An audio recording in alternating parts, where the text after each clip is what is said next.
Eh, Buenas noches con todos. Mi nombre es Mauricio Rosero, colaborador de Astrociencias Ecuador. Seré su anfitrión durante todos estos días en la primera semana de la astronomía y la ciencia, organizada por Astrociencias Ecuador. Qué felicidad poder compartir con ustedes un espacio dedicado a la divulgación de esta maravillosa ciencia, que estudia la composición, localización y leyes que rigen a los astros. En esta semana hemos querido reunir a varios colectivos y personas que se dedican a la divulgación científica en sus diferentes áreas. A continuación quiero dejarles con Carlos Silvera, fundador de la página Astrociencias Ecuador. Él se encuentra radicado en Londres, entonces por motivo de diferencia de horarios hoy no puede acompañarnos, pero nos deja un mensaje de bienvenida que les voy a compartir con ustedes.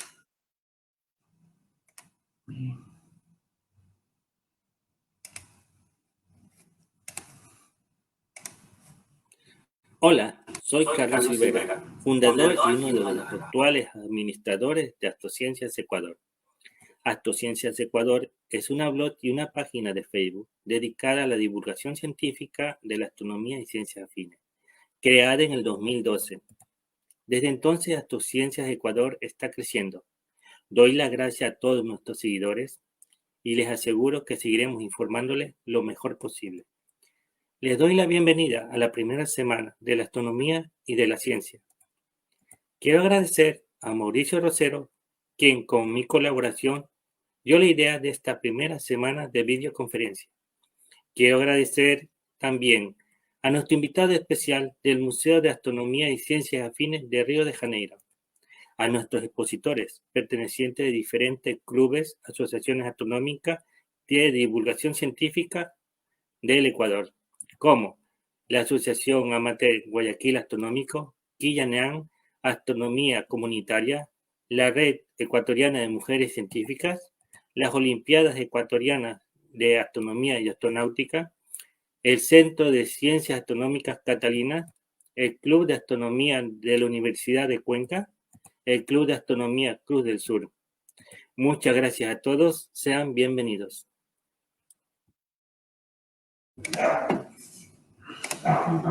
Muchísimas gracias, Carlos, por tus palabras. Eres una persona que admiro muchísimo y gracias a ti se hizo posible esta jornada, ¿no? Antes de dar paso a nuestro primer invitado, yo quiero contarles que me he topado con muchas personas que me dicen que la astronomía es muy aburrida, pero yo les pregunto a ustedes, ¿alguna vez no se quedaron mirando al cielo preguntando cuán lejos queda una estrella? ¿O qué tan grande es el sol, maravillado por todo ese firmamento que encontramos en el cielo? Al fin y al cabo, solo vivimos en una estrella que es una más de 400,000 millones de estrellas, y nuestra galaxia solo es una de las 100,000 millones de galaxias que hay en el universo observable. Rápidamente ya les he dado un número enorme y que confunde a cualquiera que no sepa muy bien. ¿Por qué mejor no nos centramos en algo más pequeño como nuestro sistema solar? Aunque tal vez no es tan pequeño. Quiero hacer un ejercicio con ustedes. Quiero que volemos la imaginación por un momento. Recurro a toda su creatividad y quiero que imaginemos por un momento que de repente nuestro Sol tuviese el tamaño del Estadio Olímpico Atahualpa de Quito. Por alguna razón que viola la física y la matemática, el Sol lo contenemos en el Estadio Olímpico Atahualpa, es decir, que tendrá un diámetro de 260 metros, y lo pusiéramos ahí, justo ahí donde se encuentra. En vez del estadio lo pusiéramos al Sol con el mismo tamaño. Ahora, yo les invito a imaginarse, ¿cómo sería eso? ¿Cómo sería ese evento? Y les pregunto, ¿a qué distancia del estadio estará Mercurio?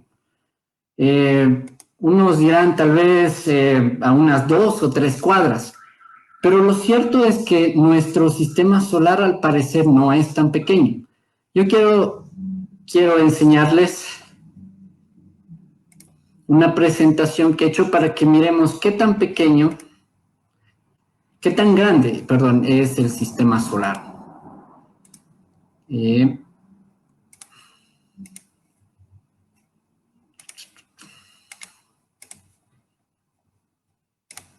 Imaginemos que aquí está nuestro Sol, en nuestro Estadio Olímpico Atahualpa, con 265 metros de diámetro.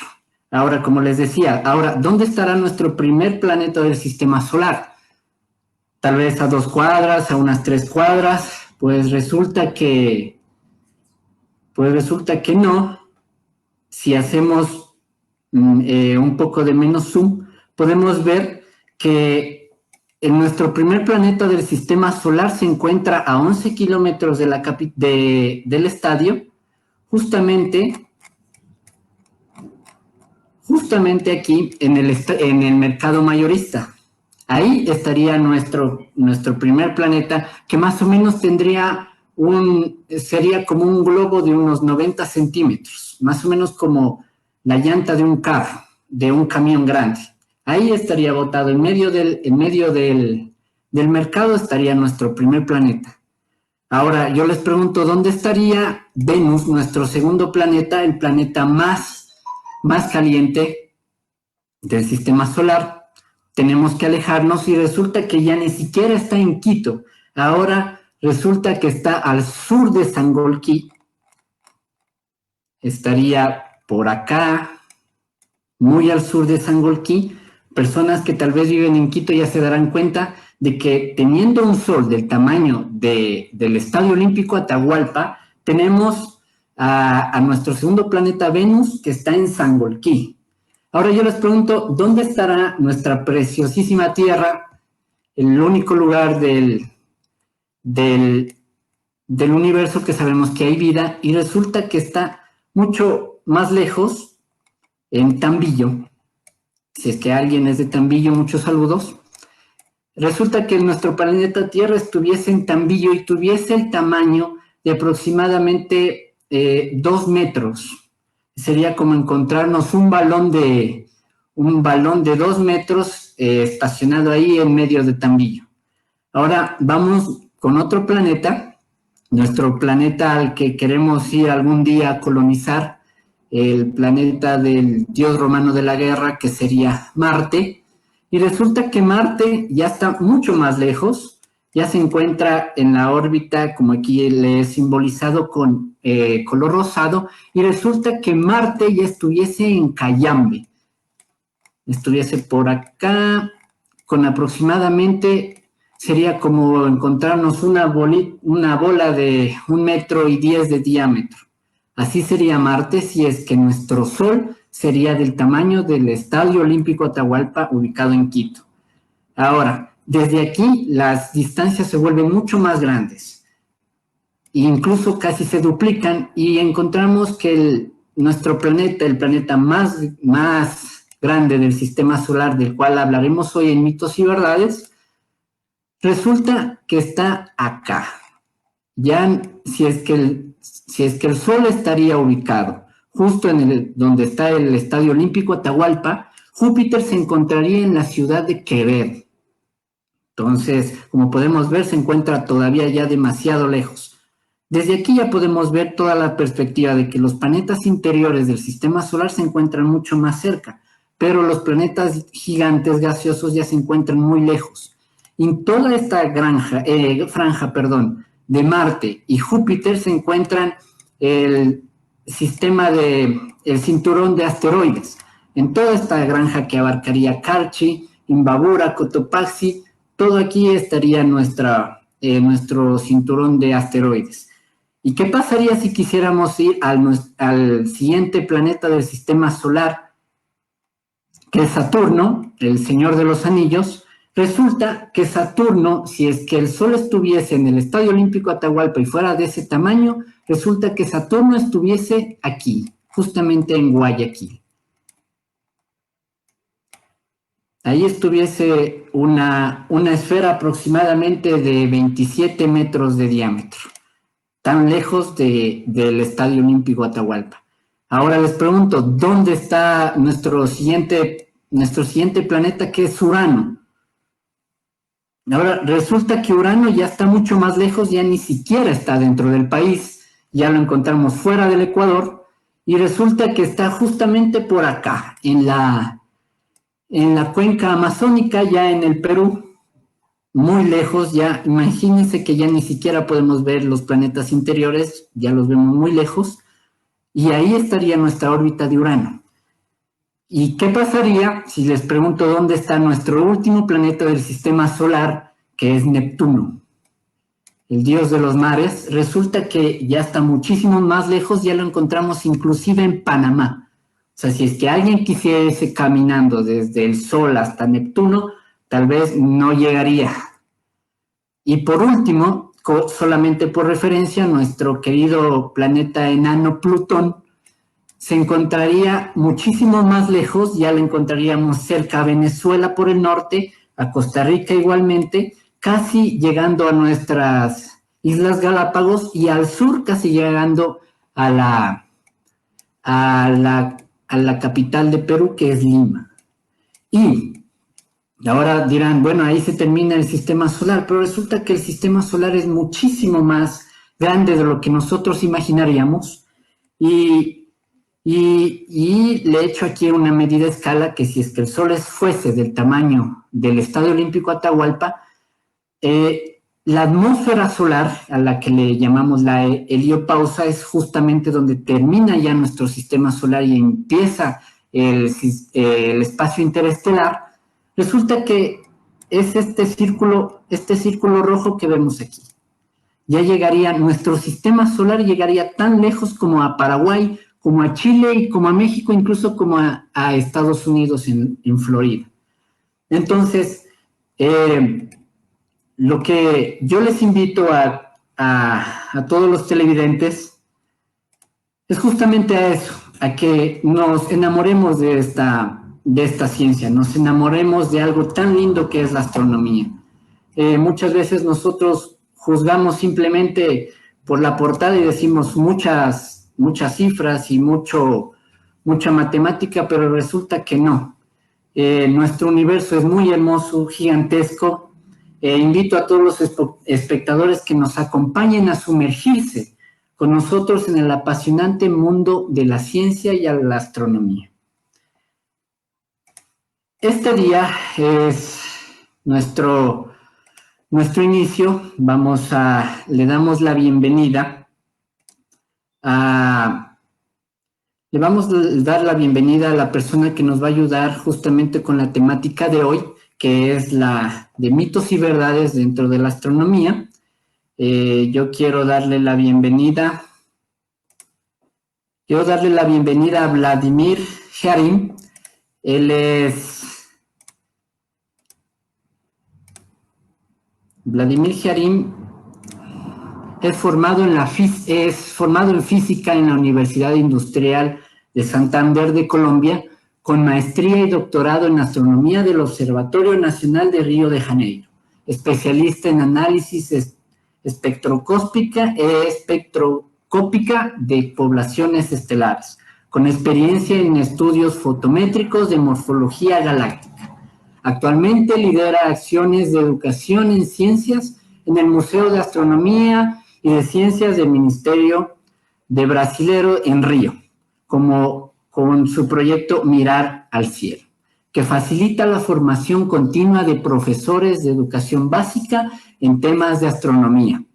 A través de la capacitación y el préstamo de kits educativos que incluye telescopios de observación solar, ha sido catedrático en universidades brasileras y colombianas en áreas como astrofísica general, mecánica de fluidos y métodos computacionales de astronomía. Él va a ser con quien vamos a hablar sobre los mitos y verdades que actualmente andan circulando por ahí, sobre todo en redes. Bienvenido, Vladimir.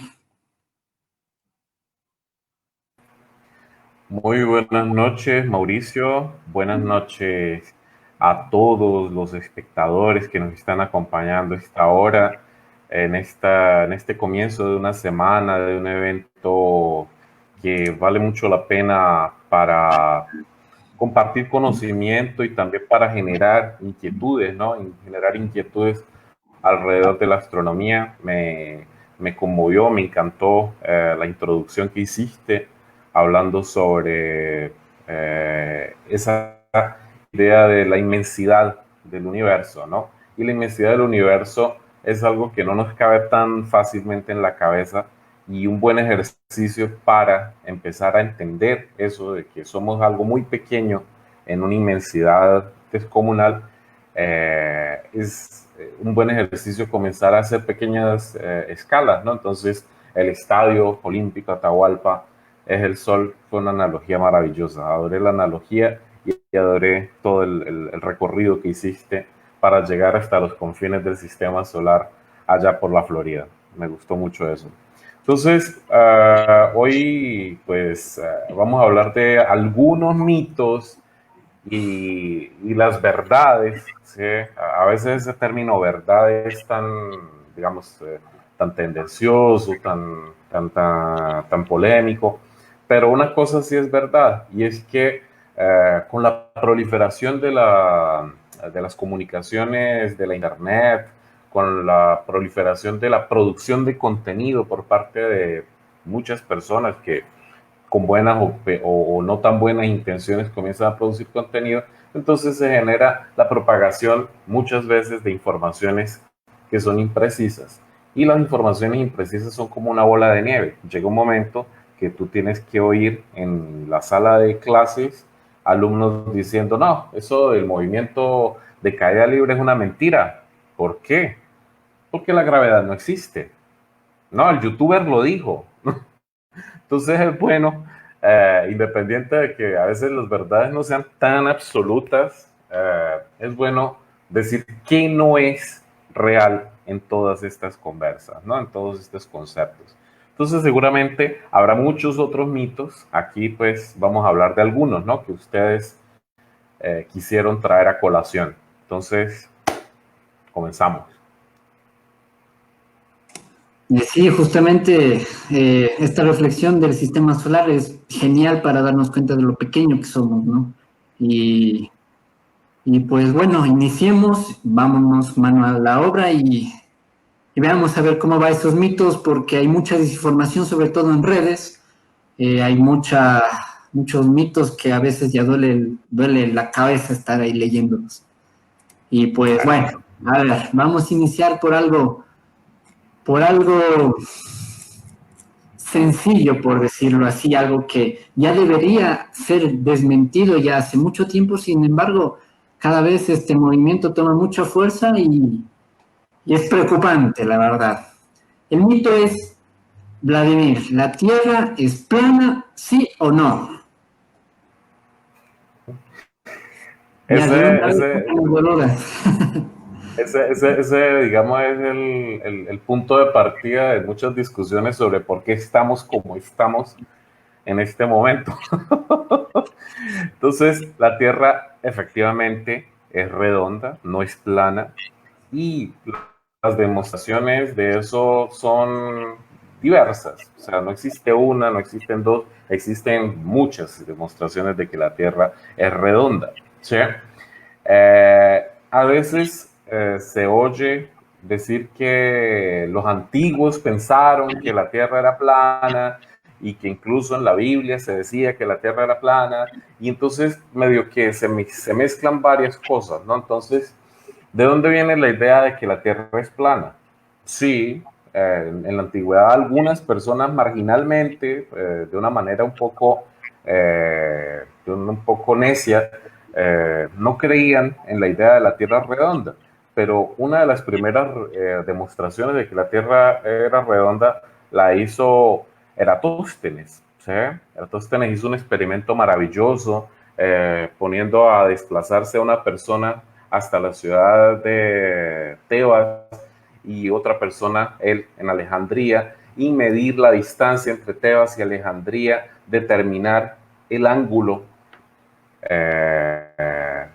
que podía generarse por la sombra, la proyección sobre el suelo de la sombra de un objeto, ¿sí?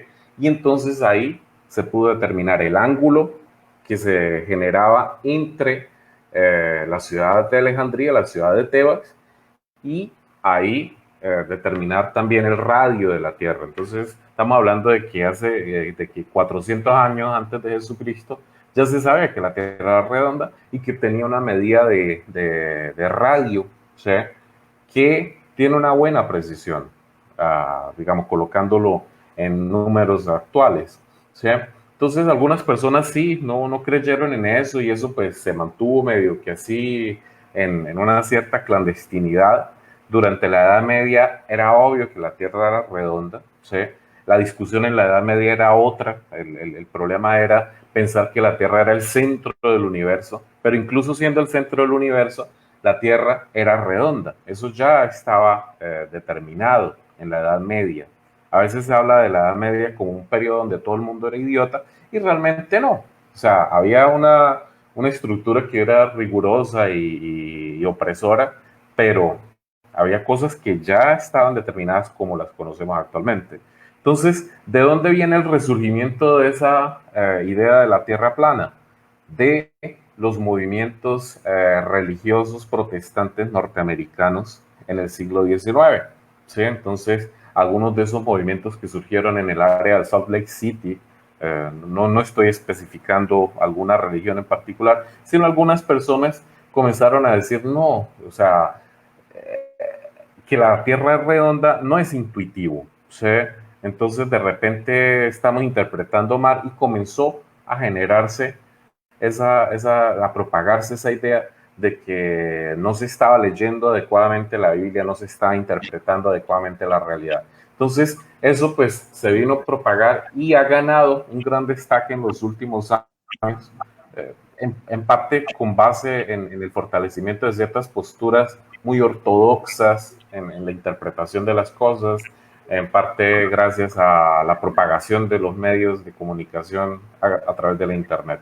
Entonces, la Oye, Tierra es redonda, hay muchas demostraciones de que lo es, ¿sí? por ejemplo, que Y si te dijera ahorita, te dijera, yo soy un terraplanista y te dijera, bueno, la ciencia nos está engañando y todos son actores pagados por la NASA, como saben decir, o y que Australia igualmente son actores contratados. Si yo fuera alguien así y tú me tuvieras que desmentir justo ahora, ¿qué les dijeras? ¿Cuál sería una evidencia, eh, cómo decirlo, rápida? las estaciones del año, por ejemplo. Entonces, mientras aquí en el hemisferio sur estamos en el invierno y en regiones como Argentina y el sur de Argentina puede haber nieve en este momento, en Francia, en el norte de Europa, les está preocupando el calor que está habiendo. ¿Sí? Hace unos días el termómetro en la región en el en Groenlandia, en Islandia, perdón, alcanzó los 35 grados. Entonces, las estaciones solamente se pueden explicar considerando que la Tierra no es plana. ¿Sí? Exactamente. Y bueno, muchísimos fenómenos Ya. podrían Por suceder cuestión de después. tiempo, pues ese es un tema que tal vez abarcaría una sola presentación, de hecho. Bueno, sigamos con bueno, antes que seguir con el segundo mito, yo quiero saludar a las personas que nos están acompañando. Veía que hay personas de diferentes partes del Ecuador, justamente alguien de Quevedo, donde justo caía un planeta. Quevedo, Un gran saludo, igual a alguien de México, justo donde terminaba el sistema solar, la heliosfera. Muchísimas gracias por estar aquí y por seguirnos acompañando. Vamos con el segundo mito, que es sobre la gravedad.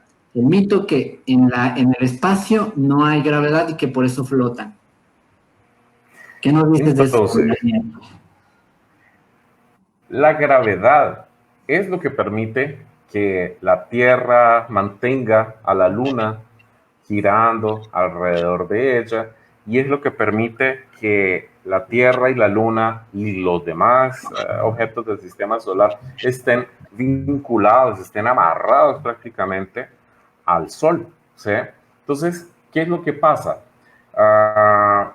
Cuando vemos, por ejemplo, la Estación Espacial Internacional, por ejemplo, la Estación Espacial Internacional es un objeto que no está estático, ¿sí? La Estación Espacial se está moviendo, ¿sí? Se está moviendo en un área que, diríamos, una capa de lo que aún es la atmósfera terrestre, ¿sí? Probablemente, si la Estación Espacial Internacional repentinamente comenzaría a ser atraída nuevamente por la Tierra y eventualmente caería. O sea, entonces, es más o menos como lo que pasa con los aviones. Los aviones, para poder volar, tienen que estar en movimiento. O sea, tienen que tener la fuerza que digamos, que los proyecta, que los promueve, ¿sí? Y claro, tiene también una fuerza de sustentación, pero esa es otra historia. El caso es que un avión tiene que moverse para poder estar en el aire. Y en el caso de la estación espacial, los objetos que están orbitando la Tierra tienen que estar en movimiento y con ellos, pues, los astronautas, etc. Entonces, la percepción de gravedad aparentemente es diferente, ¿sí? Es como si no hubiera gravedad, pero sí hay una grande gravedad que es la que mantiene, de cierta manera, siempre moviéndose. Obviamente, hay una reducción, pero no es una gravedad cero, ¿sí? O sea, no se anula la gravedad está ahí, ¿sí? La gravedad está ahí manifestándose. Ya, muy bien. Sí, yo también, o sea, siempre me he topado de que en el espacio no hay gravedad, por eso flotamos, que por eso los astronautas flotan en la Estación Espacial Internacional, pero, o sea, no hay que decir que no hay gravedad.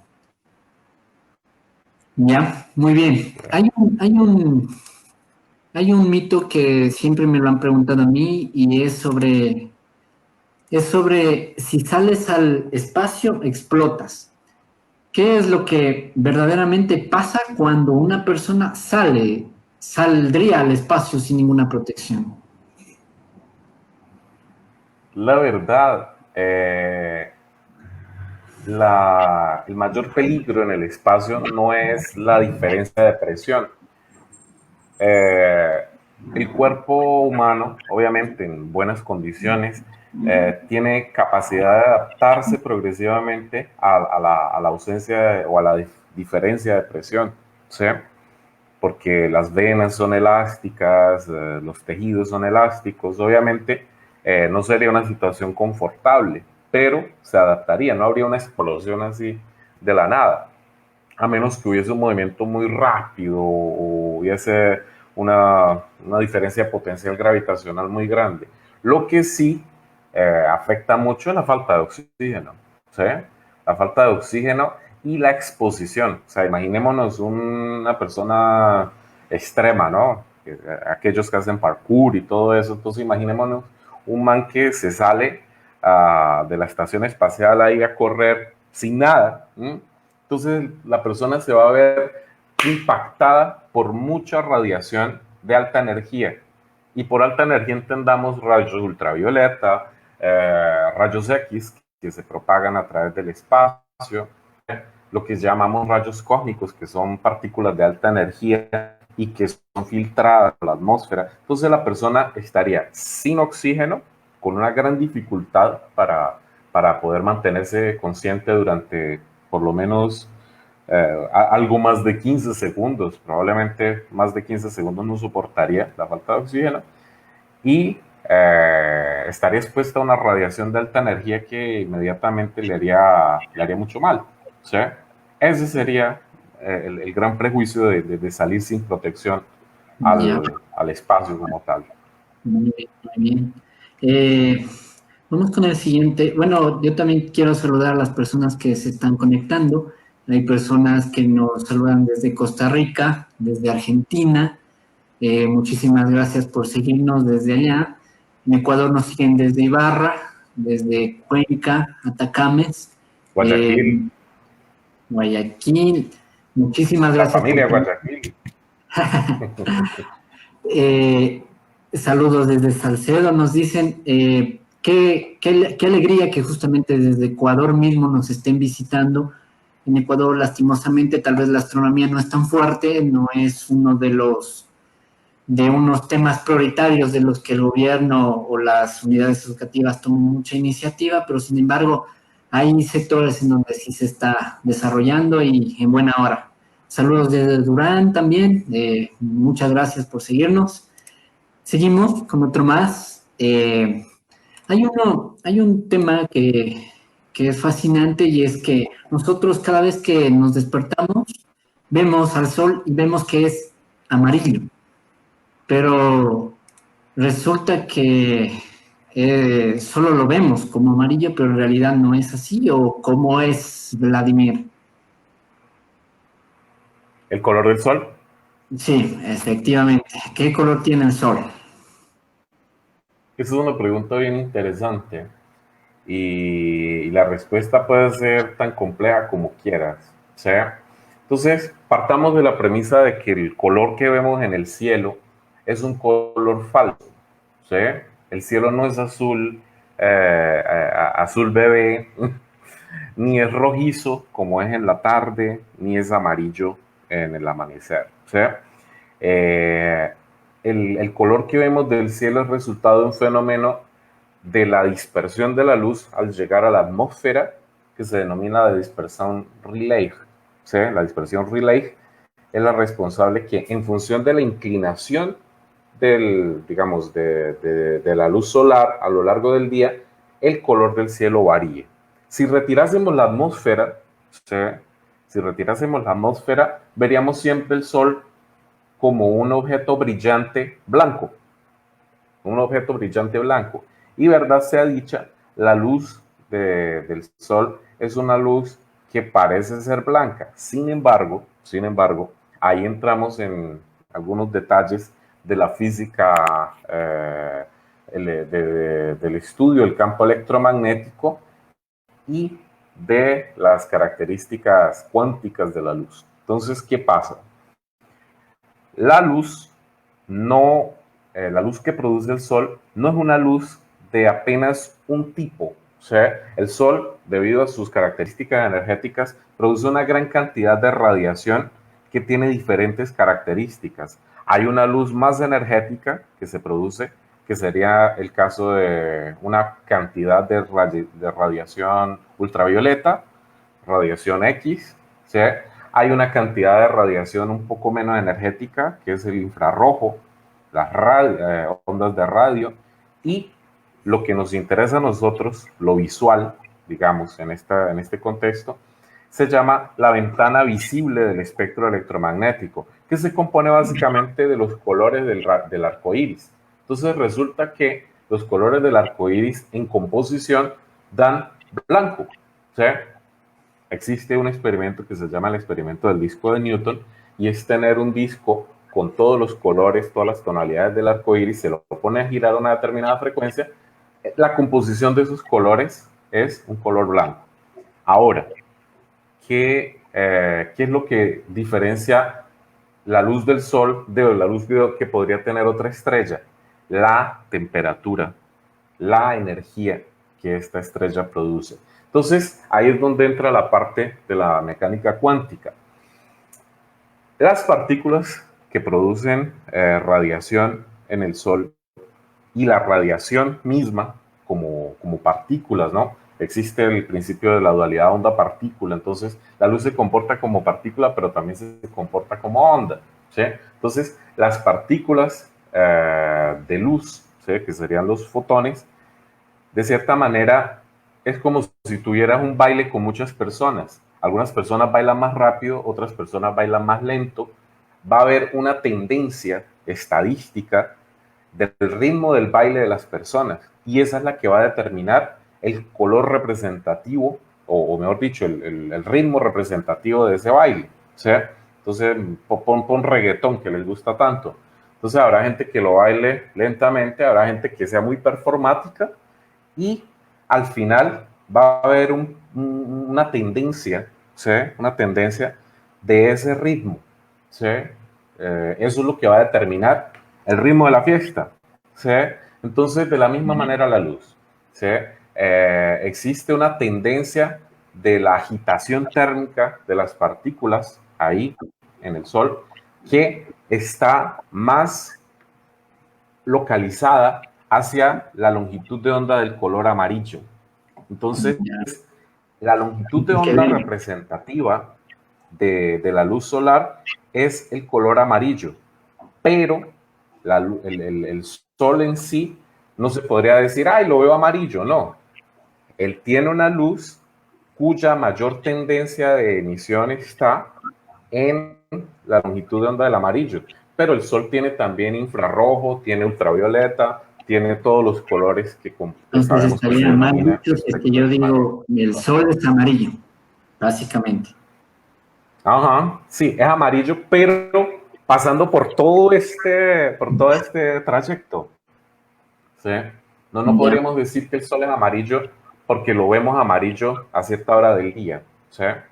Porque también a cierta hora del día se lo ve rojizo, en fin. Sí, dependiendo. Ya.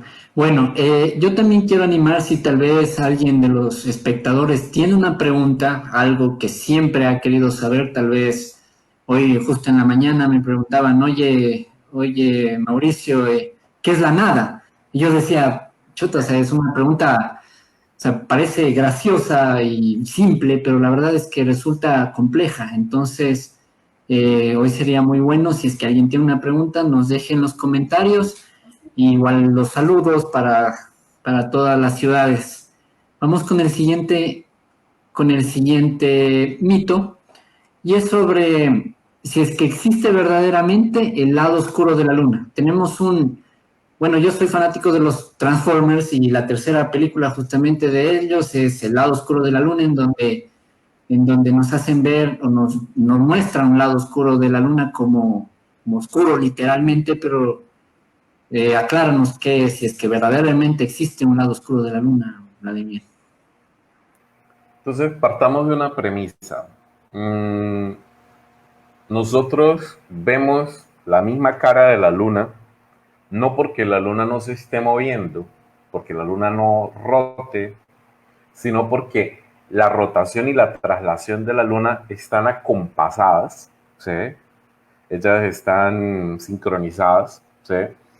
Y entonces siempre, de cierta manera, ese periodo de rotación, traslación, va a estar también sincronizado con los movimientos de la Tierra. Entonces siempre vamos a estar viendo la misma cara por ese fenómeno de la sincronicidad.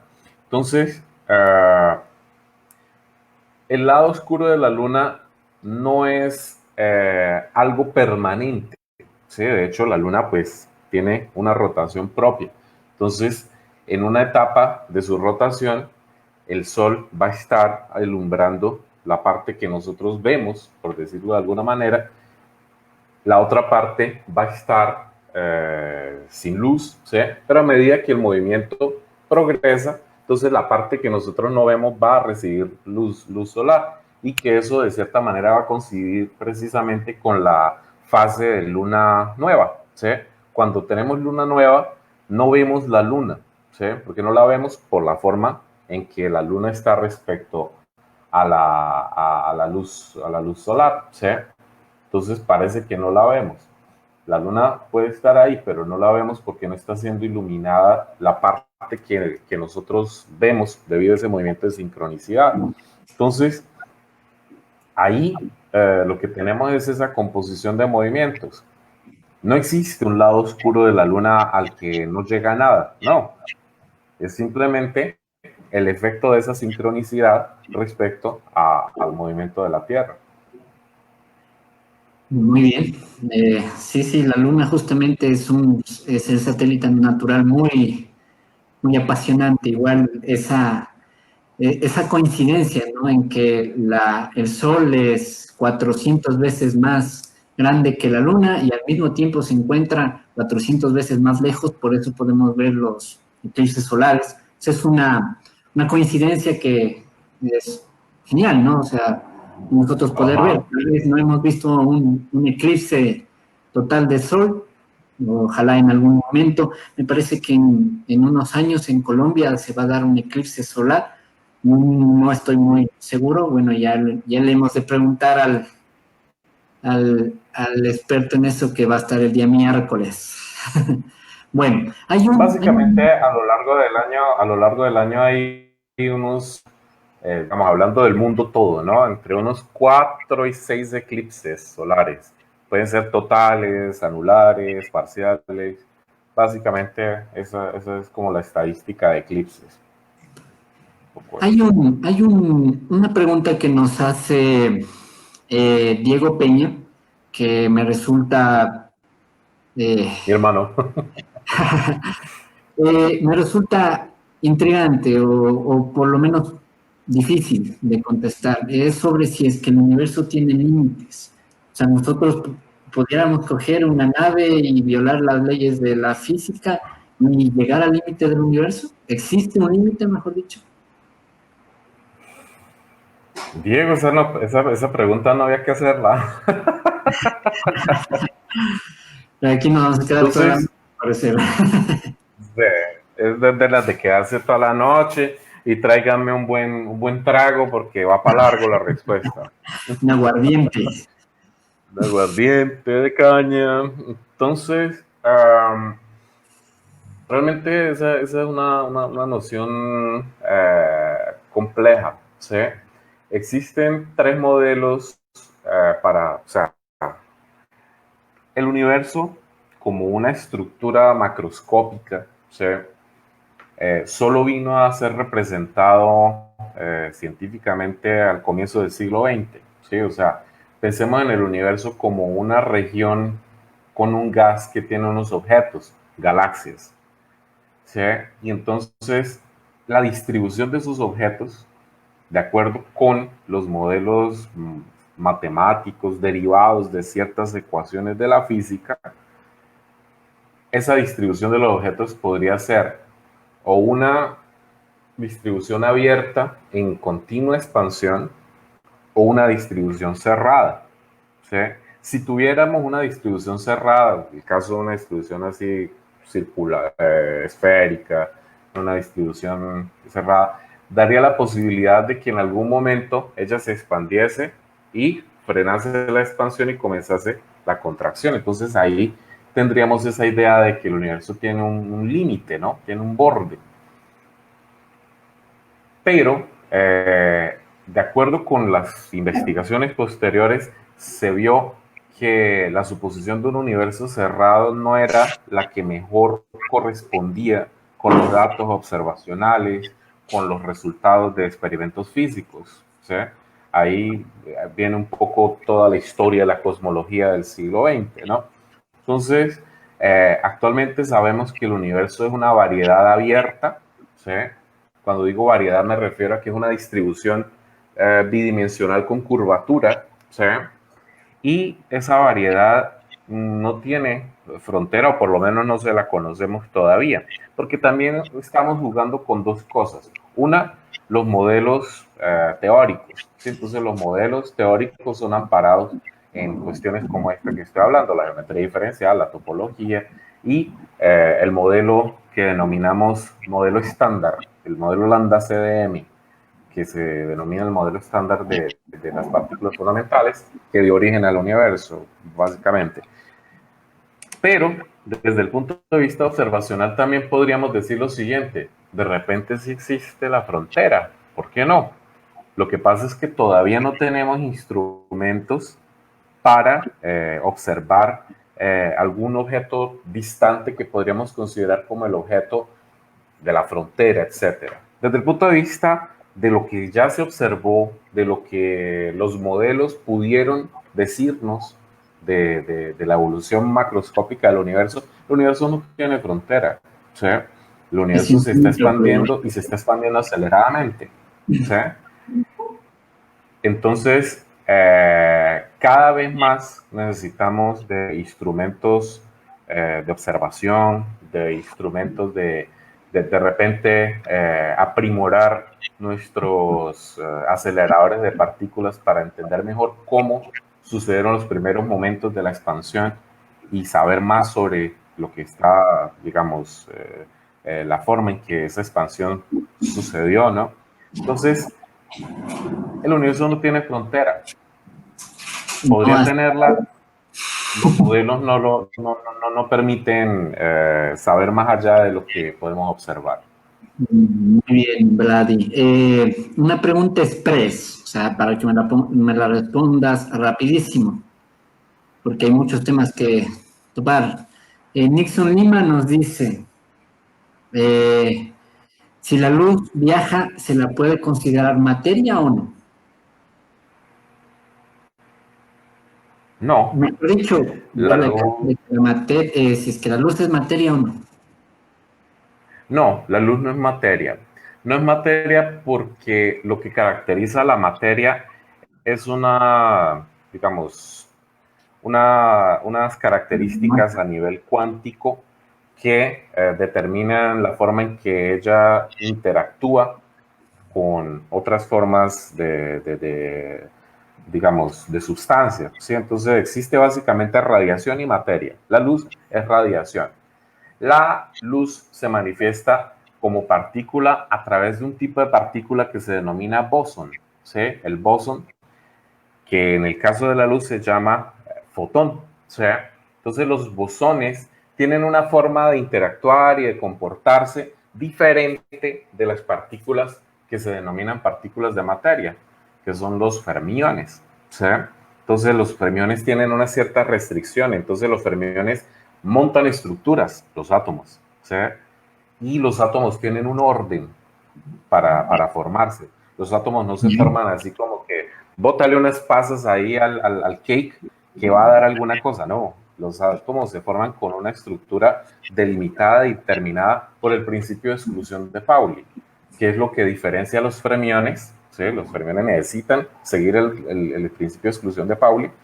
Los bosones, como la luz, en el caso de los fotones, no precisan obedecer al principio de exclusión de Pauli, entonces ellos van por la vida muy orondos y digamos, se comportan de acuerdo a las leyes de la radiación electromagnética, fenómenos de polarización, de difracción, etc. Entonces, la luz se comporta como partícula en el sentido en que la luz se comporta como una mediación, como un mensajero, ¿sí? La luz es un mensajero que comunica una interacción. ¿Cuál interacción? Por ejemplo, las moléculas. Oye, me quiero juntar contigo. Ah, sí, ¿cómo te llamas? Sodio. Yo soy cloro. Ah, qué chévere. Vamos a interactuar. Entonces hay una interacción y hay una troca de partícula y eso entonces forma, digamos, un enlace, ¿no? Entonces, la luz debemos verla también como un medio de interacción, como una forma de comunicar una interacción energética. Y como tal, entonces la luz se comporta como una partícula de no materia, como un bosón. Muy bien. Yo quiero hacerte una pregunta que nos hace Leonardo Parrales, que si es que me la lograras responder, de una te dan el premio Nobel en física, y es, ¿qué es la energía oscura? Una gran pregunta. Excelente pregunta, amigo Leonardo. No, el tiempo, al parecer. Entonces, podríamos decir que la energía oscura es una hipótesis consistente con los resultados observacionales para explicar la estructura del universo a gran escala. Entonces decíamos hace un momento en otra pregunta que el universo se está expandiendo aceleradamente. Entonces la pregunta es ¿por qué? O sea, se supone que siguiendo la idea del modelo lambda CDM, que es el modelo de constante cosmológica asociada a esa materia, a esa energía oscura y materia oscura fría, otra historia. Entonces, la existencia de esa energía oscura apareció inicialmente en las cuentas de Einstein.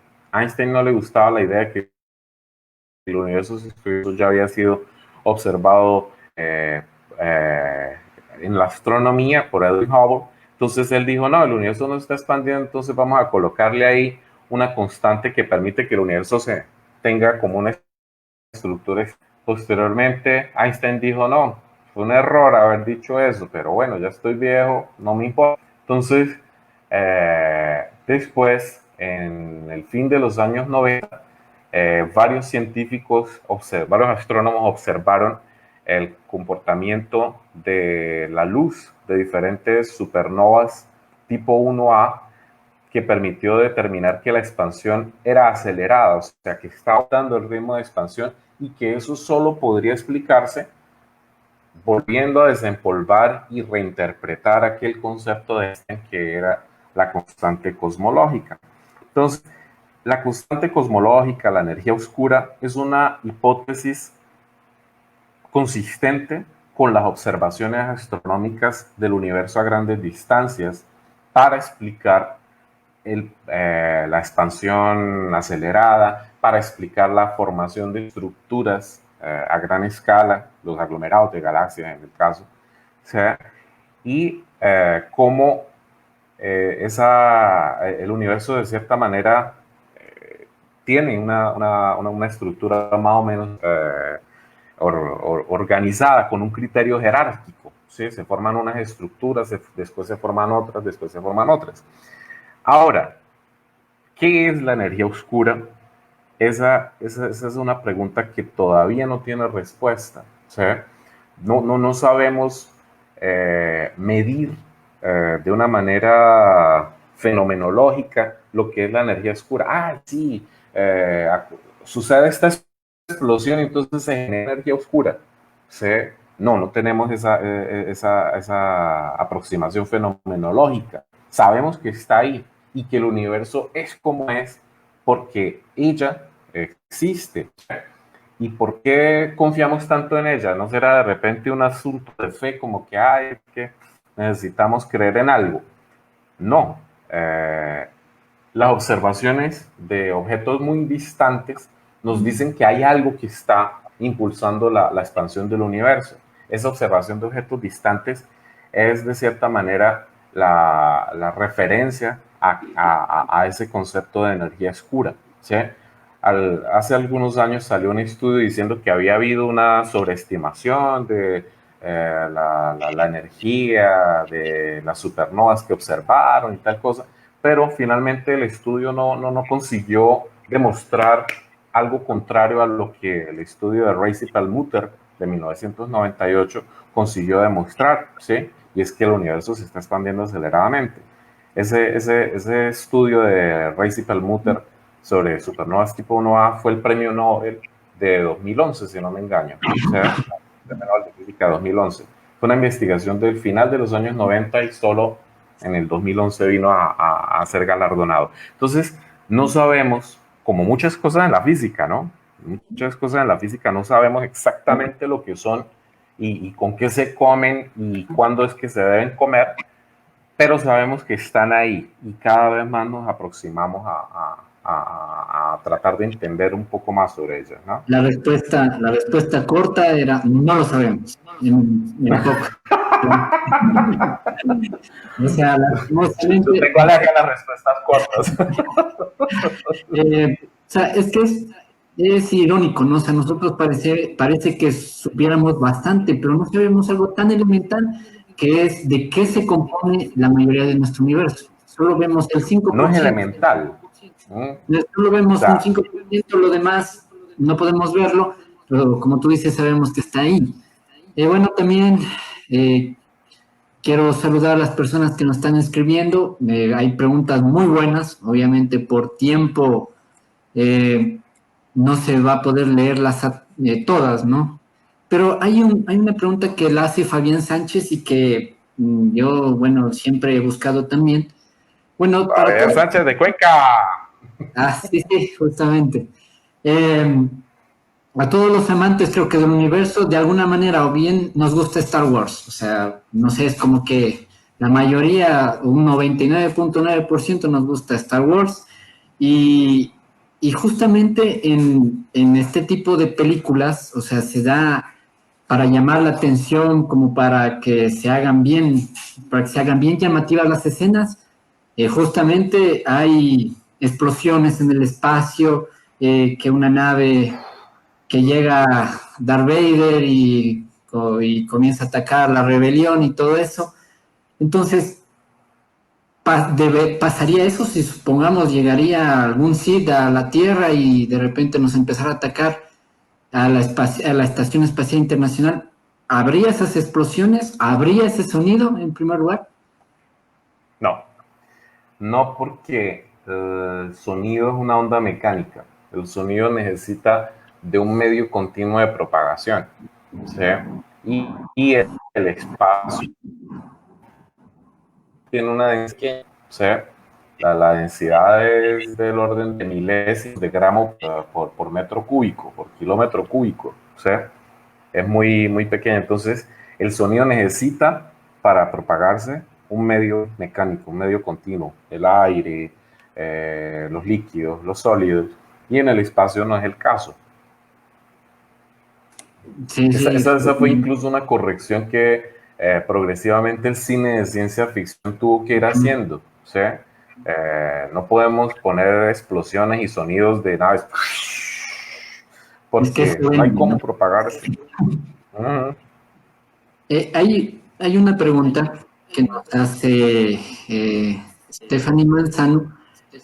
Igualmente, bueno, es no tanto científica tal vez, o bueno, tal vez sí, ¿no? Viéndolo desde una parte crítica, y es que bueno, ¿tú qué crees? Porque hay personas que si yo le hago esta pregunta me dicen sí, de una, y dónde lo vieron en YouTube y están seguros. Pero desde tu perspectiva científica, siguiendo el método científico, ¿crees que haya vida en el universo aparte de nosotros, obviamente? Debe haber, debe haber. Eh, la vida carbonada, que es la que nosotros conocemos, es un evento bien particular, ¿sí? Sin embargo, pues la inmensidad del universo, la cantidad de lugares donde podría aparecer vida, es una, digamos, una estadística que impediría despreciar de tal la posibilidad de que hubiera vida fuera de la Tierra, ¿sí?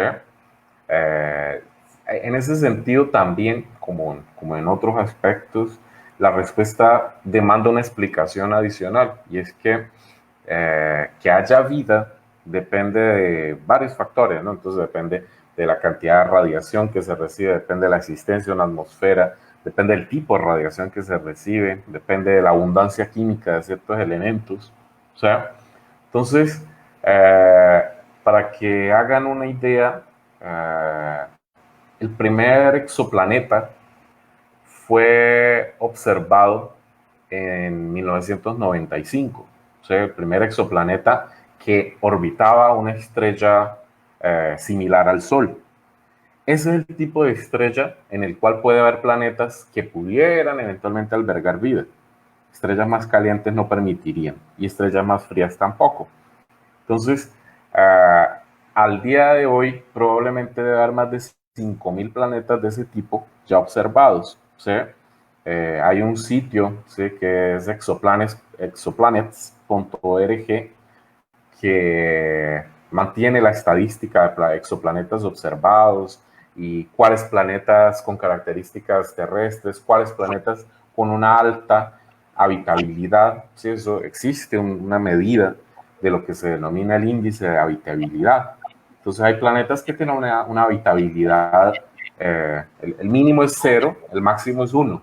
¿Sí? Entonces hay planetas que tienen una habitabilidad de 0.85, o sea, 85% de probabilidad de tener características como las que tiene o las que tuvo en algún momento la Tierra en términos de abundancia de carbono, de nitrógeno, de oxígeno y de hidrógeno, que son los elementos constitutivos de las moléculas orgánicas, la radiación y todas esas características. Entonces, La respuesta es compleja, como todo, ¿sí? O sea, tal vez Necesariamente debe haber vida en algún lugar, pero las distancias son enormes, ¿sí?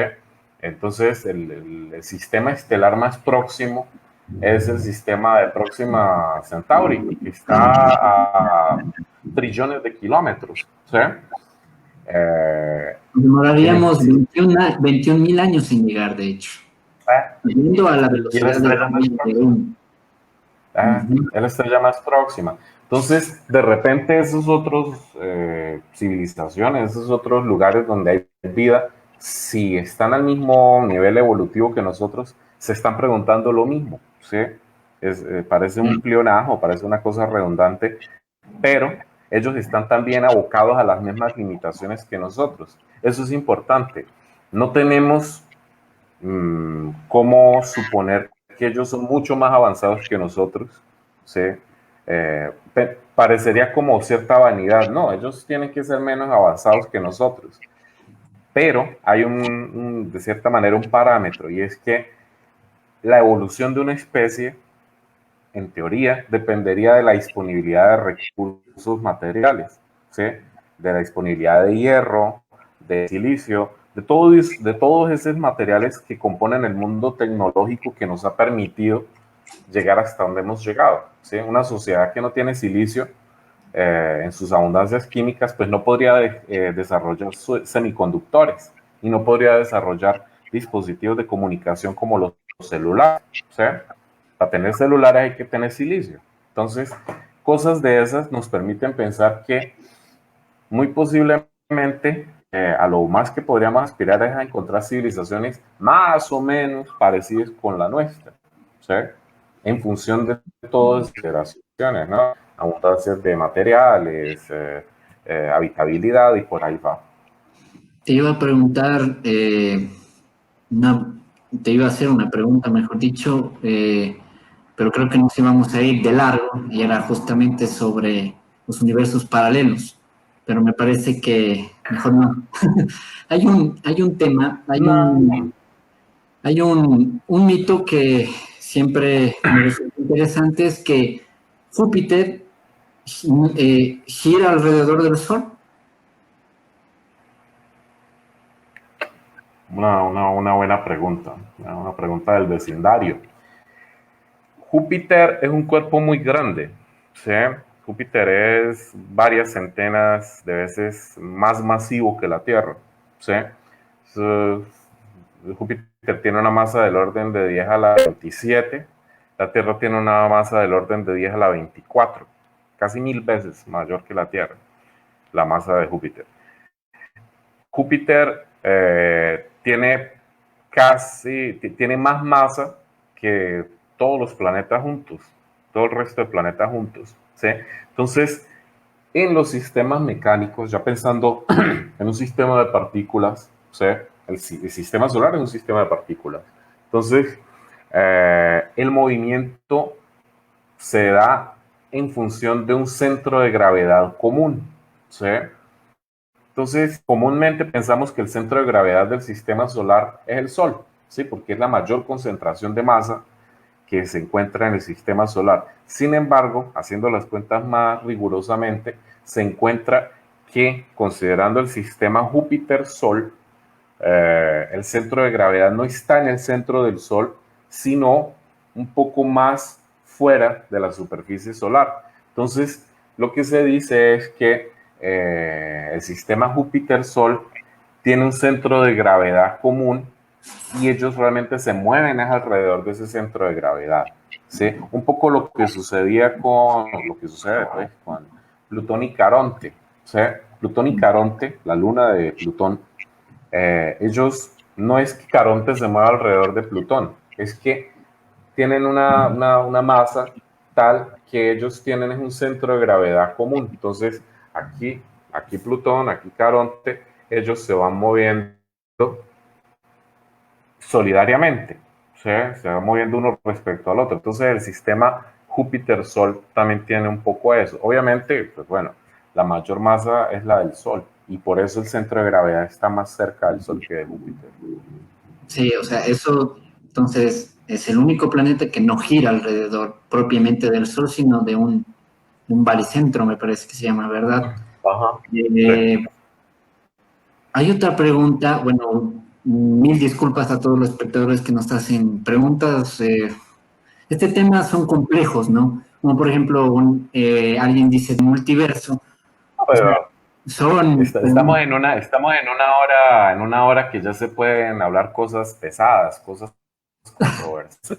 Entonces, por ejemplo, eso me gustaría abordar. O sea, ¿qué tan posible sea de que haya una copia de nuestro universo, tal vez con otras leyes físicas, como, qué sé yo, diferentes a la nuestra, o haya realidades alternas en donde tal vez los nazis ganaron la guerra y ahorita estamos hablando alemán, u otra realidad en donde nunca cayó un meteorito en la Tierra y ahorita justo hay dinosaurios en vez de humanos, u otra donde, que, qué sé yo, tal vez nunca llegó el coronavirus, China dijo, bueno, tomemos las medidas adecuadas y pongámonos pandemia rápido y no estemos ahorita en una emergencia sanitaria, sino justamente, tal vez, qué sé yo, tomando unas bielas.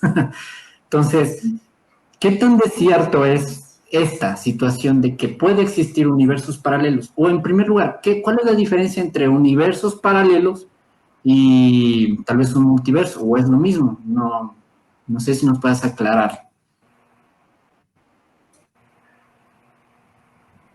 Partiendo de la premisa, bueno, esto está un poco como Dark, ¿no? La serie de Netflix. Ahorita que está de Quien moda. ha acompañado la serie Dark, entonces está muy antenado con esas cuestiones de realidades paralelas y puertas que se abren hacia otros tiempos y otras dimensiones espaciales y en fin. Entonces no vamos a hablar exactamente de Dark, eh, sino de por qué aparecen esas suposiciones, esas ideas, ¿no? Entonces,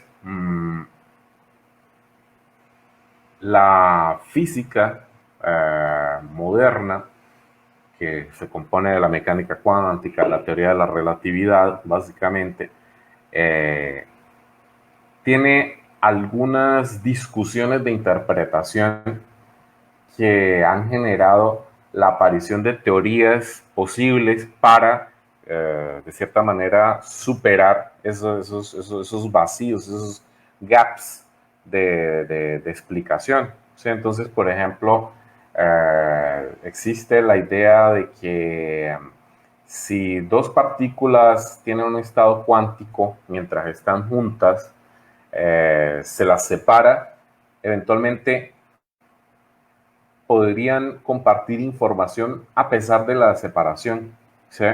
Y entonces existiría una especie de interacción oculta, una variable oculta, dicen algunos físicos, ¿sí? Una variable oculta que permite esa interacción. Y eso eventualmente es lo que se va a llamar el entrelazamiento cuántico. O sea, entonces, ¿por qué estoy citando eso? Sin entrar en todos los detalles del ocupamiento cuántico, a partir de ahí, de esas paradojas, de varias paradojas que surgen de la interpretación de la mecánica cuántica, es que surgió una idea que incluso el mismo Einstein fue quien la formuló. ¿Sí? Einstein formuló cuestionamientos a la mecánica cuántica y esas aparentes discrepancias, aparentes cosas que no estaban bien explicadas por la teoría. Y entonces algunos científicos se dieron a la tarea de proponer alternativas para explicar esas cuestiones. Entonces, teóricamente se formuló, por ejemplo, la existencia de universos paralelos, ¿sí? Para explicar la aparente interacción entre partículas a distancia, la acción a distancia se llama ese fenómeno, ¿sí? Entonces, medio que la interacción puede suceder si existe una ruptura de causalidad en el universo en el que estamos y entonces es necesario que haya otro universo que permita esa ruptura de causalidad. Pero todo eso continúa siendo todavía modelos teóricos, ¿sí? Continúa siendo postulados que no se han comprobado observacionalmente ni experimentalmente. Entonces, universos paralelos serían esas dimensiones que permiten explicar esas rupturas de causalidad, ¿sí? Y que permiten, por ejemplo, la transferencia de información entre observadores distantes, ¿sí? Compartir información que solo podría suceder en esas circunstancias, ¿sí? Es como si fueran líneas paralelas de tiempo donde puede haber ese compartir información. Multiverso fue una hipótesis, o es una hipótesis más relacionada con aquella idea del universo como una gran distribución de materia que puede tener, ¿sí?, con diferentes características. Pensemos más o menos en una sopa, ¿sí? Uno puede tener una sopa de esas cremas que a veces quedan algunas bolotas, ¿no? Pensemos en una sopa de esas bien espesas, ¿no? Entonces la sopa tiene una composición más o menos homogénea, pero tiene regiones que están hechas bolotas, ¿sí? Regiones más densas, ¿sí? De repente en esas regiones más densas las cosas son un poco diferentes. Entonces la idea del multiverso es esa, que el universo es una variedad compleja, ¿sí?, en el sentido en que puede tener dentro de su campo de materia y de radiación, etcétera, puede tener componentes diferentes. Pero todo eso, insisto, continúan siendo modelos teóricos, ¿sí? Los modelos teóricos son una cosa despreciable, una cosa que no hay que llevar a serio. No, los modelos teóricos son una cosa que hay que tener ahí y eventualmente hay épocas en que los modelos teóricos caen en desuso y como que nadie quiere volver a ver sobre esas cosas, y eventualmente suceden eventos que le dan nuevo vigor y nuevo interés a ciertos modelos teóricos, ¿sí? Entonces, todas esas discusiones sobre el multiverso, sobre los universos paralelos, hacen parte del dominio de lo que llamaríamos la física exótica, la física teórica especulativa, ¿sí?, y que tiene un valor, ¿sí? O sea, alguien podría decir, por ejemplo, debe haber un universo donde las galaxias tengan otra simetría. ¿Y por qué no? ¿Sí? Teóricamente podría ser, pero lo que observamos todavía no nos da indicio de que sí. ¿Sí?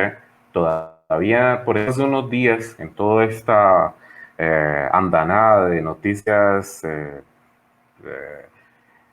noticias sorprendentes y a veces absurdas, época del coronavirus, entonces salió la noticia de que la observación de unas partículas en un experimento en el Polo Sur había permitido determinar la existencia del universo paralelo donde el tiempo iba hacia atrás. O sea, no contento con decir que el universo era que el tiempo iba hacia atrás. Entonces, ni lo uno ni lo otro, ¿sí?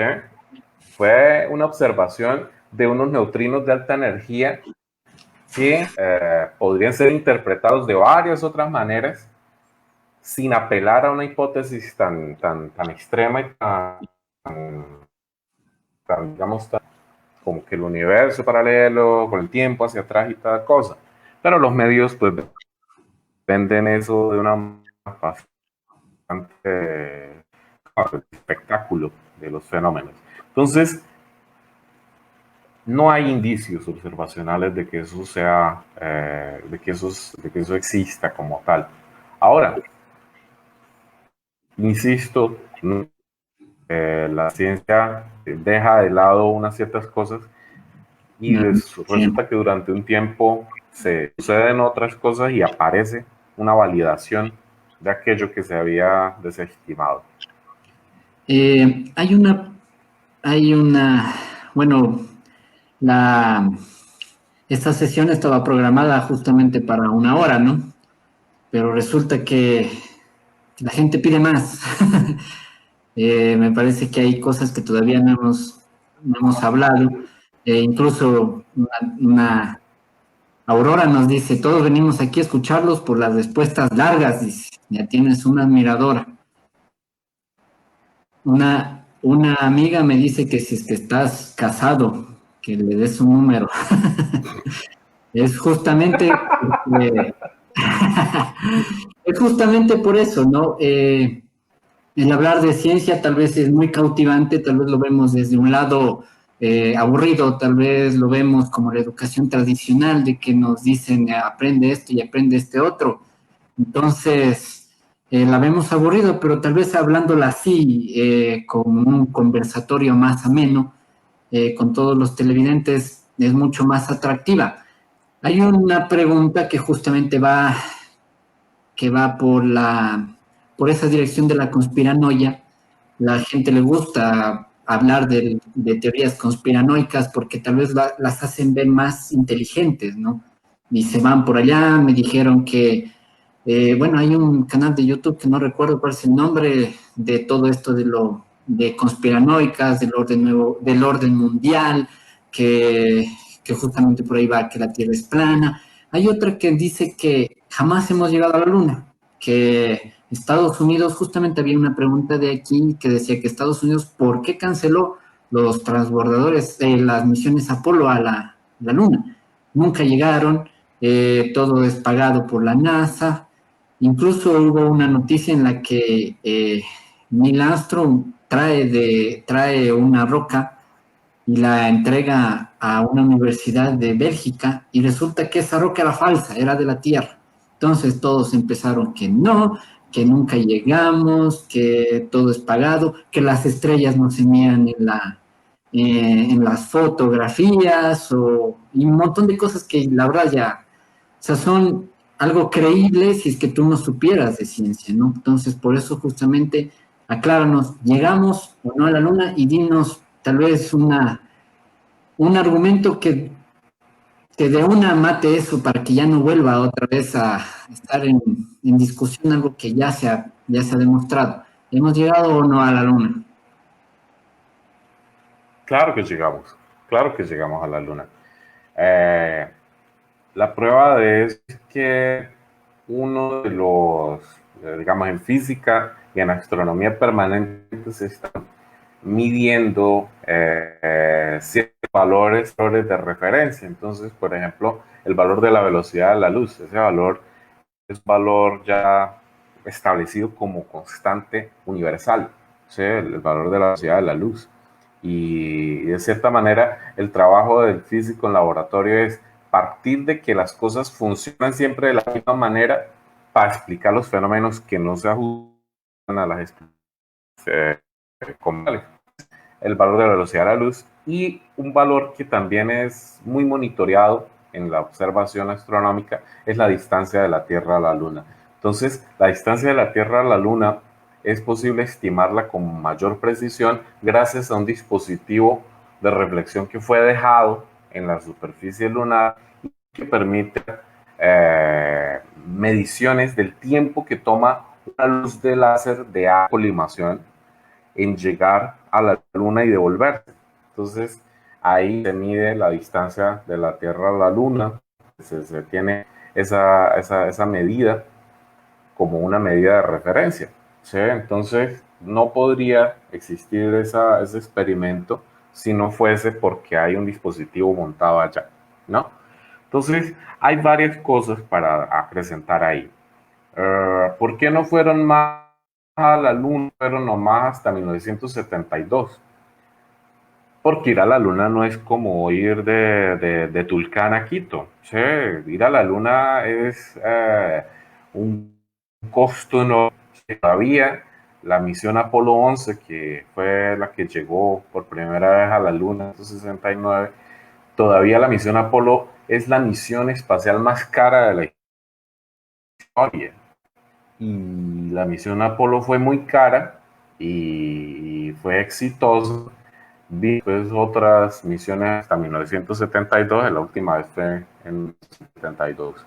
Entonces se hizo básicamente lo que se pretendía hacer en aquel momento, que era instalar unos equipos, hacer unas observaciones, unas mediciones, traer un material, en fin. ¿Cuál es la cuestión? Los viajes, muy, pero sobre todo no son necesarios a priori, ¿sí?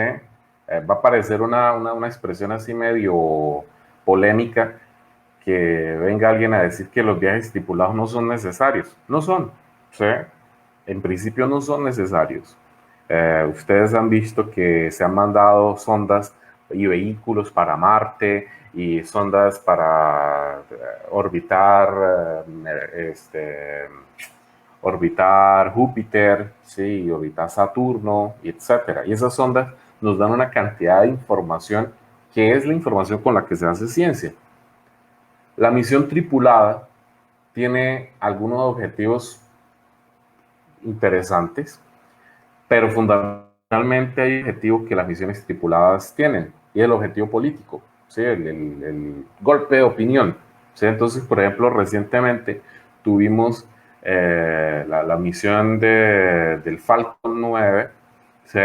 Del SpaceX. Entonces, se mandaron esos dos astronautas ya veteranos a la estación espacial con el SpaceX, ¿sí? Como una forma de verificar que se puede llevar hasta la estación espacial a astronautas y devolverlos, ¿sí? Entonces, eso es interesante desde el punto de vista de la aeronáutica. Pero lo más interesante no es llevar a priori a los astronautas, lo más interesante es desarrollar un esquema de viajes que sean rentables económicamente para llevar dispositivos a la estación espacial, para llevar diferentes cosas, traer cosas de la Estación Espacial Internacional, hacer la rotatividad de los astronautas, etc. Entonces, lo que se pretendía hacer en la Luna se hizo, pues se crearon otros proyectos que eran de repente más vitales, ¿no? Por ejemplo, un dispositivo como la Voyager, que fue lanzada en 77 para surcar el sistema solar. Eso era más que mandar un hombre a la Luna, ¿sí? Era más interesante comenzar a concebir un telescopio que no tuviese las dificultades que tienen los telescopios terrestres, que es lidiar con la absorción atmosférica. Entonces, en esa época ya se concibió el telescopio espacial que vino a ser lanzado en 1990, el telescopio.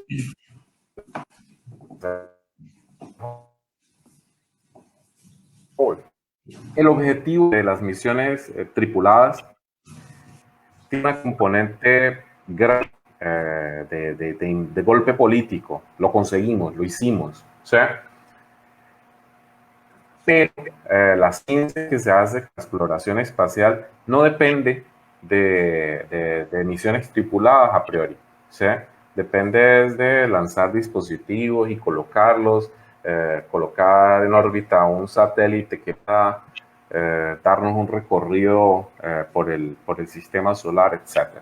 Entonces, en este momento hay como un estímulo nuevo a las misiones espaciales, ¿no? A la carrera espacial, en parte porque hay un agente privado que está entrando en el juego y porque hay unas necesidades ya creadas. O sea, lo de ir al espacio no es más una cuestión, o lo de mandar dispositivos al espacio no es más una cuestión así que acontece cada 10 años, no, es permanentemente, porque allá en la estación espacial hay astronautas que necesitan comer y que necesitan cambiar de turno igual a los guardias de seguridad. Entonces ellos están allá un tiempo, los traen, llevan otros y así sucesivamente. Entonces ya hay una industria espacial, ¿sí?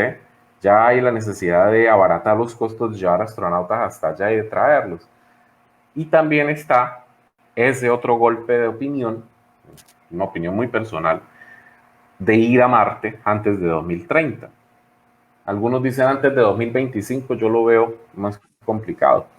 Pero entonces ir a Marte va a representar un hito de costos, porque ir a Marte no es ir a la Luna.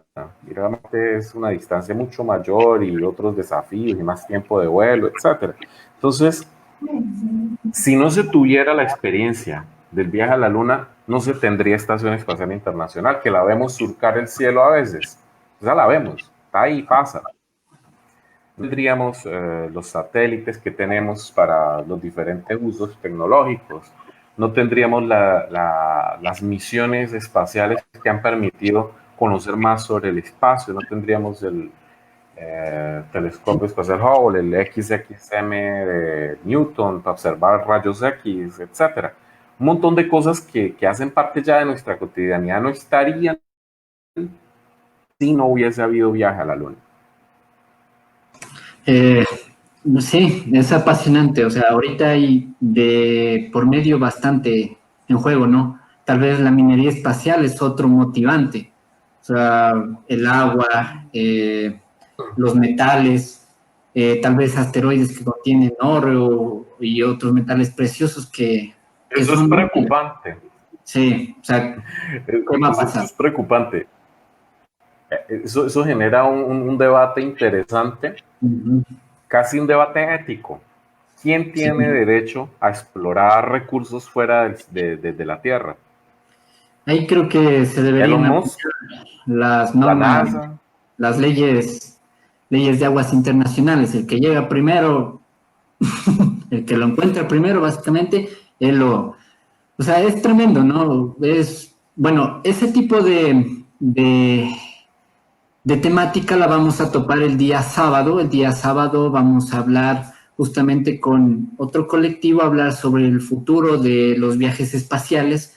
Dentro de eso está las futuras colonias, tal vez en Marte, en la Luna, y expandirnos por todo el sistema solar. Igualmente hay como personas... un virus. Sí, ya no solamente por la tierra, pero a mí me parece que es necesario, porque en cualquier momento, yo creo que, o sea, tal vez dígame fatalista y yo, bueno, quiero ser un ingeniero ambiental en un futuro, pero yo creo que, o sea, la tierra ya está con sus días contados y creo que sí se debería ver la manera ya de salir de aquí, porque, bueno, eso es otro tema, ¿no? Bueno, total que yo les digo a las personas que nos comentaron acerca de los agujeros negros, tal vez sobre qué hay detrás de los agujeros negros, son preguntas interesantes que igualmente las vamos a topar el día viernes. El día viernes se va a hablar sobre estrellas de neutrones, agujeros negros, galaxias, cúmulos de galaxias, entonces podemos ahondar más. Entonces, bueno, nos hemos excedido mucho de tiempo, estaba programado, como te digo, para 1 hora, pero ha sido un verdadero placer estar contigo, Vladimir. Hemos aprendido bastante. Me parece que eres una persona que sabe mucho. Ojalá podamos tenerte en el futuro acá por Ecuador y justamente hacerlo esos proyectos que me comentabas anteriormente. Y ha sido todo un honor tenerte aquí. Yo tengo que acrecentar ahí que fue una motivación para mí, en parte por razones afectivas, ¿no? Tengo familia en Guayaquil, pero también por un interés en el Ecuador. Me gusta mucho el Ecuador, tengo mucho cariño por el Ecuador, también por lo que le ha dado a mi familia, ¿no? Entonces, entrar en contacto con la gente de la astronomía ecuatoriana y particularmente yo tengo que públicamente agradecer a la gente de Cuenca, al profesor Juan Diego, director del Planetario de Cuenca, a toda la gente del Cruz del Sur que me han permitido contar mis cuentos de astronomía y compartir conocimiento. Entonces, de la misma manera, ahora que tú me decías que estás en Ibarra y pues estamos hablando con gente de todo el país, será un placer en algún momento poder ir a Ibarra de la misma manera que ya lo hice a Cuenca y hacer actividades y compartir conocimiento. Y bueno, estas oportunidades que nos ha dado el confinamiento y la tecnología de comunicaciones, pues hay que aprovecharlas, continuar aprovechándolas. Entonces, los felicito por la iniciativa y deseo que este evento sea muy provechoso para todos los que participan y agradezco haber tenido en cuenta mi nombre para esta oportunidad. de aquí hemos sacado buenos o varios temas como para una segunda parte o como para ahondar temas como ese del multiverso, tal vez de la conspiranoica que hay por ahí, hay muchas cosas. Entonces, esperemos que en el futuro podamos hablar de eso. Esta semana recién empieza, hoy iniciamos con mitos y verdades con Vladimir, el día martes. Mañana vamos a tener una introducción a la astronomía. El día miércoles vamos a hablar sobre el cielo ecuatoriano, cómo distinguir si es planeta, si es estrella, cómo se llama esa estrella, esa constelación. Entonces son temas muy apasionantes, incluso cuando tú te vas con una chica y empiezas a hablar de estrellas, te funciona, o sea, es algo comprobado. Entonces los invitamos el día miércoles, el día jueves igualmente tenemos lo que es un debate acerca del papel de la mujer en la ciencia, en el mundo, sobre todo en el Ecuador. Es un tema muy apasionante. Bueno, ¿puedo decir una cosita? Claro, claro. El papel de la mujer en la astronomía está siendo rescatado de los anaqueles de la historia, porque había sido muy, muy apagado, muy silenciado. ¿Sí?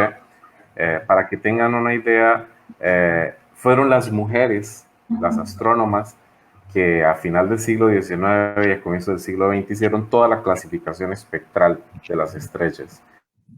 Las mujeres le han aportado mucho a la astronomía. ¿Sí? La estructura estelar también fue propuesta, el mejor modelo de estructura estelar fue propuesto por una mujer, Cecilia Payne, y entonces es necesario que esas discusiones también hagan parte de estos espacios. Chévere hablar de agujeros negros, sí. Chévere hablar de galaxias, chévere hablar de todas estas cosas, de mitos, etcétera, pero en este momento necesitamos insistir en la representatividad, insistir en el reconocimiento del lugar de esas grandes protagonistas de la historia que también son las mujeres. Sí, incluso hay un mito, mezclando ambas temáticas, hay un mito que a mí me ha dejado un poco medio anonadado, pero obviamente no sé qué tan cierto sea, es que Albert Einstein, su teoría de la relatividad no la hizo solo, sino que la hizo con su esposa.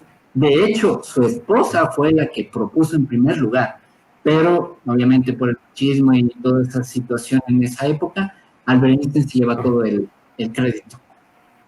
¿Verdad o mentira? La historia está llena de... La historia oficial está llena de cosas así, ¿sí? de silenciamientos y tal. Entonces nosotros que estamos en esta época tenemos que contribuir a... Entonces, Vladimir, tenemos que hacer un mito y verdades, parte 2, me parece necesario para aclarar muchos temas que son controversiales y fascinantes. Y como les decía, el jueves se va a dar... Muchas gracias. Y el jueves justamente se va a dar ese debate de las mujeres con unas invitadas de primer nivel. Va a ser genial. El día viernes igualmente. Muchas gracias. El día viernes vamos a hablar acerca de objetos extraños del universo, como lo hemos hablado, cúmulos, supercúmulos. Justo salió un estudio recientemente de que atrás de la Vía Láctea había una gran muralla de, no sé si lo viste tú, Vladi, había una gran agrupación de galaxias, pero que no la podíamos ver y recién la vimos. Entonces, este tipo de cosas el día viernes vamos a tratar. Ese artículo. Sí, sí. Y el sábado, justamente, es otro tema que a mí me apasiona bastante y es la expansión por el sistema solar con esto de la inversión privada de SpaceX, de Boring, de Blue Sky, me parece que se llama otra empresa que están ahí y que ya es un hecho. Tal vez nosotros lo vemos como que lo veíamos tan lejano de que íbamos a viajar, pero ya en esta década es muy posible que ya podamos hacerlo.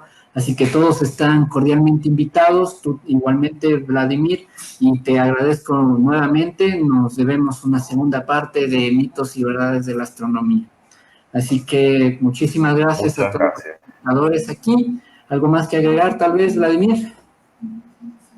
Un grande abrazo y me encanta que en el Ecuador y en ciudades, porque bueno, Quito, Guayaquil, pero me encanta que en ciudades menores, importantes también como Ibarra, como Cuenca, se esté dando este movimiento interesante alrededor de la astronomía.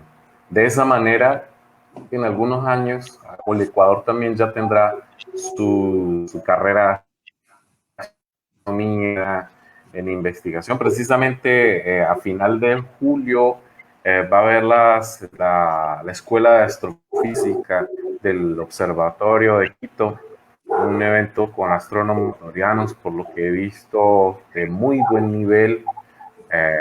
Un saludo ahí para la gente de Quito, para el profesor Erickson López, Sí, justamente del observatorio. una invitación a ellos y estaban copados en su agenda, por eso no. Sí, sí, sí. Entonces, esa es la masa crítica de la que se habla, ¿no? Mucha gente queriendo algo finalmente lo consigue. Sí, como tú mismo lo dices, o sea, solamente la educación, la innovación, la investigación nos sacará del desarrollo, del subdesarrollo, perdón. Así que, bueno, muchísimas gracias y nada más que agregar, los invito esta semana a todos a formar parte de la Semana de la Astronomía organizado por Astrociencias Ecuador. Muchísimas gracias por estar aquí, muchísimas gracias, Vladimir. Saludos a todos, muchas gracias.